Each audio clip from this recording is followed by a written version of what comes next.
Well, what I thought I'd do at the beginning is, because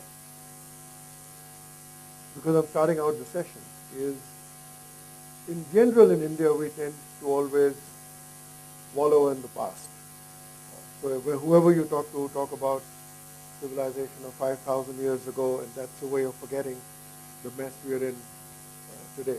So what I thought I would do, because we're talking of technology, we're talking of innovation, and we're talking of social change, is in some ways do the same, but just step back into the past and see how we can leverage it for fixing the problems of today. So that's in some ways the theme for what I'm going to talk about today. And if we go back to the past, this is a different kind of past. This isn't about Mahabharata and Ramayana. This is about the fact that not very long ago, we were about 25% of the global economy out in India, which was the same as China, same as the rest of the world. And then there was colonization, and we missed out on the Industrial Revolution. So we missed out, and the share of global economy came down to 2%. And then we became independent, and the government went socialist, and the 2% became 0.2%. So we continued to spiral down and become a bureaucratic, hidebound society. The interesting thing is when this took us to where it was going to take us, verge of bankruptcy in 91, and we had no choice but to change, the old DNA has resurrected. And in effect, what we used to have, which is called the Hindu rate of growth of 2%, went up to 9 and 10%. The most successful of industries, which is the IT industry, was created by, in just 20 years, by people who were first-generation entrepreneurs. And today, when you look at it, where is innovation coming from? It's coming from companies that thought they were going to die when the country liberalized the economy. And it's coming from industries that we thought were dead. Manufacturing. This must have been the country which made the worst auto components in the world. Now, we export more auto components than China does. So there's been a resurrection. There's something to learn here in terms of how we fix our problems. And so what has happened today is an interesting scenario. Things are improved, they're looking good, but actually the best is yet to come. So if we look at what happened to other countries, Korea, China, Taiwan, and what happened after they liberalized, we find that we are actually just at the beginning of our curve in India. It's just starting out. And so we see how it's playing out. We had a strong global crisis. The growth rate here went down to only 7%. It's back up. It's being projected at over 9% in the coming year. It's heading to be the world's third largest economy, the largest workforce, which is very key. Over the next quarter of a century, we will add more than twice the total population growth of China, Europe, and the US combined. This is a huge asset or a huge liability, depending on what we do with the workforce. So what we do today in terms of society, what we do today in terms of what the government calls inclusive growth is important not just for India. It's very important for the rest of the world.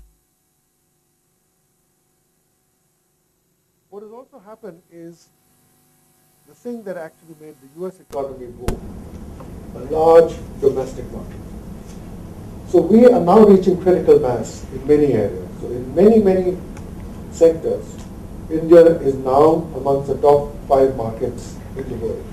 And when that happens, you start to drive your own cycles of innovation, of technology, of use, of all kinds of things. So I've just put a few examples of some of them that some you're aware of. Everybody knows about media and entertainment and transportation and two-wheelers, but financial services, retail, telecom, many of these. I was just reading a very interesting statistic on mobile usage. I think just 15, 20 years ago, I think the density in India was 1 or 2% of the population in mobile phones. And I was at a meeting of the Telecom Commission and the Ministry of Telecom, and their target the 25-year target was to get to 8%. We're now running 60%. In Delhi's population, the national capital region is about 18 million people. And there are 28 million mobile phones in Delhi alone, as much as most countries have. And it's just risen from grassroots up. So it just tells us what's possible. How did we get there? And that's really my thing for today. Innovation and entrepreneurship. We didn't get there because the government got smart. It still hasn't got smart. We didn't get there because large companies started to do everything well. We got there because we became innovative, because we became entrepreneurial. And first generation middle class entrepreneurship is what is making it happen. And I talked about the IT industry, $60 million to $60 billion in 20 years, heading to $250 billion in 2020. It's transformed the country. Today, it's the largest private sector organized employer in the country, something that didn't exist just 20 years ago. And it's created a lot of icons. And more than the IT industry, the fact is everybody on the street can look at all of us who build companies in the IT industry and say, what's so special about these guys? They didn't have anything. They weren't special. And there are some icons that are better known than others, but everybody knows that today there are thousands and tens of thousands of people in the IT industry who basically came from nowhere, with no wealth, middle class families, often from tier 2, tier 3 towns, and are millionaires. And that is driving a lot of innovation in other industries. So pharma, for example, auto components, many of them. And so today, it is fashionable to be an entrepreneur. When I was in IIT, if you chose to be an entrepreneur, you didn't get married because nobody was willing to marry their daughter to you. And the government thought everybody who was an entrepreneur was a thief. It's changed today. You know, it's being honored. Entrepreneurship today is a valid option. People who are graduating out of IIMs and IITs are looking to be entrepreneurs before they look at working for a multinational or a large Indian company. And what is happening now is local and global venture capital has come in. We are usually the largest or the second largest recipients globally, along with China, of this capital. And that is beginning to drive this. And for the first time in the budget speech this year, the Prime Minister talked about entrepreneurs being the engine of growth for India. Before this was never even mentioned. But this is great, and this is happening, and I talked about third largest economy and all the rest. You can become a large economy, but if you really want to be a major power, if you want to have some level of moral leadership of the world, that doesn't happen just because you have great technology and because you have a lot of money. We've had that before. Russia had that. Germany had that before the World War. That doesn't do it. If you want moral leadership, there's a lot more that you need to do. Half of our population lives below the poverty line. So unless they're a part of what we're doing today, we cannot be a superpower. We can be a big economy. We may even be a very successful economy. But we will not be a real power. What do we do this? My thesis for today is we need to unleash the same entrepreneurial drive, the capacity to innovate on solving the problems of the bottom half of our society that we have done for the top half of our society. So if you look today, venture capital around the world, risk capital, all of these innovative instruments that exist, finance and encourage innovation in solving the problems of the middle class and the rich, because that's where the wealth comes from. They do not do it, they are not focused on the bottom half. So to me, the trick is in creating a model where you can get the best brains in the world, who otherwise would have solved the problems of the rich, to come in and solve the problems of the poor. So a model which makes it interesting for those people, a model which makes it financially interesting as well as any other way. So if you look at what the problems are, healthcare, huge problem in the country, financial inclusion, leakage in our public distribution system, agricultural productivity, energy, all of these. These are problems that typically plague countries that are developing. But now we have something we didn't have 20 years ago. Great telecom infrastructure, innovators, access to technologies, entrepreneurs, a large talent pool. All of you know the numbers. More than half the country is below 25, more than 2/3 is below 35. They're all ambitious, they want to get ahead. We have a problem of how we finance this. We haven't figured out the right model of how do we attract this talent, not into building the next Google, but into building the next Arvind Eye Care. So that is a challenge that we have in front of us. And so one of the approaches that I'll just mention in the next couple of slides is we need to have a sustainable, non-linear model to address problems of society, what the government calls inclusive growth, as opposed from a philanthropy model. The philanthropy model is good, it helps, it cannot scale in the way we need things to scale. We need to create 10 to 20 million jobs a year. Nobody in the world has ever done that. So there's nowhere in the world to go and learn. The US, which leads, creates 1 or 2 million jobs a year. We need to do 10 and 20. So there's nobody who can create the jobs that we need. So they have to be created by people themselves. So we have to create an entrepreneurial model. What we need to do is ignite this innovative entrepreneurship on inclusive growth. Focus on solving the problems of the peer. Be focused on technology, because many of the problems I talked about, healthcare, affordable healthcare, providing that, distance education, financial inclusion, all of these, technology will provide the answer. So we need to be focused on that, but we have to go beyond that and IPs and patents to look at innovative solutions, innovative business models and approaches. And as I talk in the next slide, I'll tell you what I mean by that. And one of the suggestions I have is to start by creating a $1 billion fund, which only focuses on this part of the world. But when you create a fund, then you create a reward structure where the best brains in the world would be encouraged, and in India would be encouraged to move from running a Sequoia or a Kleiner Perkins to run a fund like this, because there's money to be made here as well. You need that. And what this fund would do would fund innovative ideas, startups, early stage companies, but basically only on those that have high impact on the bottom half of society. And operated by the best people, operate as a fund of funds, will be profit oriented. So it will give targeted returns to investors. However, we can get flexible about how we define what returns means. Return can mean 30% rate of return, it can mean 15% rate of return, it can mean 5% rate of return, but 10 jobs for every $1 million invested. So it needs to have targeted returns, but those returns can be nuanced.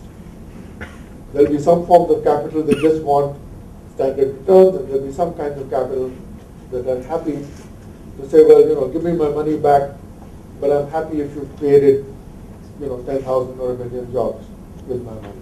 So you can have multiple ways to define this. Why would it work? We have, as I said, many of the problems that ail developing economies.